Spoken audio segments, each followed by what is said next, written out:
নমস্কার বন্ধুরা, বিনা চটপটে রান্নাঘরে আপনাদের সবাইকে স্বাগতম। আজকে চিকেন টিক্কার রেসিপি নিয়ে চলে আসলাম।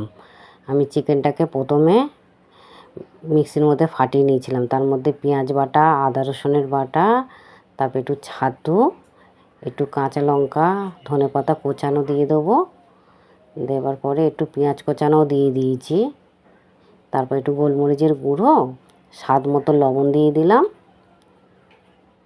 দেওয়ার পরে ভালো করে এটা আমি একটু মেখে নেবো। যেহেতু একটা লেচির মতন করব, ভালো করে মাখা হয়ে গেল। তারপর আমি একটু হাতে তেল দিয়ে পরপর লেচিগুলো করে নেব। একটু আপনাদের সাইজ মতন করে নেবেন, একটু ছোট বড়ও হতে পারে। আমি একটু ছোট ছোট করছি টিকিয়াগুলো। তা আমাদের টিকিয়াগুলো রেডি। তারপরে কড়ার মধ্যে একটুখানি মাখন দিয়ে দেবো। দেওয়ার পরে এর সাথে আমি একটু সাদা তেলও দিয়ে দিয়েছিলাম। এটা গরম হলে পরপর টিকিয়াগুলো ভাজতে দিয়ে দেবো। দেখুন একটু ভাজা হয়ে যাবে, এপিট ওপিট করে একটু লাল লাল করে ভাজা হয়ে গেল, তুলে নিলাম। এবার আবার ওই তেলের মধ্যে সব কটা তোলা হয়ে গেল।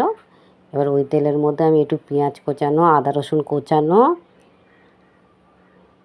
তারপরে ধনে জিরে, গরম মশলা, গুঁড়ো লঙ্কা সব একসাথে দিয়ে আবার নাড়াচাড়া করলাম। আর 2 চামচ মতন চালমগজ বাটাও দিলাম।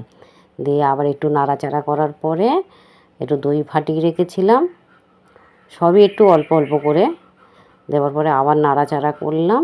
এবার স্বাদ মতন লবণ দিয়ে দেবো। দেওয়ার পরে আবার নাড়াচাড়া করব। তারপরে একটু জল দিয়ে দেবো, দিয়ে যে ফুটে যাবে আমাদের গ্রেভিটা। এই ফুটে যাওয়ার পরে টিকিয়াগুলো পরপর ছেড়ে দেবো।